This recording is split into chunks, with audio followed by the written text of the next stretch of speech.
Can you move from a silo mentality and become one Microsoft? Did you ever have to write a memo called one Pepsi or one Apple?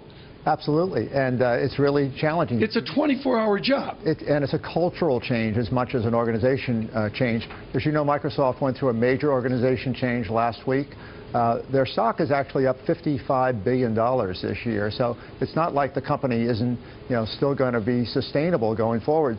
But they had a big miss on the Surface RT. The Surface Pro looks like a much better product. Is it Elisa? The Surface RT, is a questionable product, how it fits in. You didn't answer my question. Is it Elisa? I don't know. I don't know.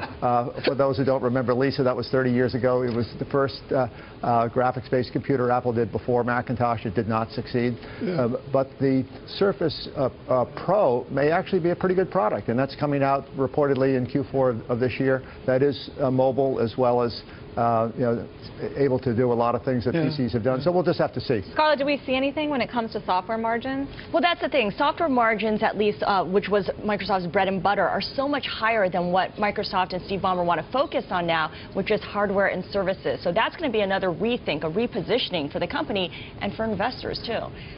John Sculley, when you look at how Microsoft has to make this painful transition, does that mean that the investor base has to shift as well from growth investors to really value investors?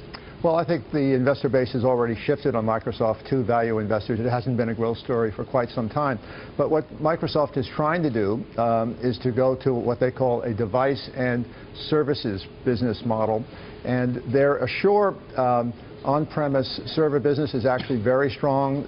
They're throwing off about $30 billion of cash every year they can put into their big data centers to compete with Amazon. So I wouldn't count them out yet.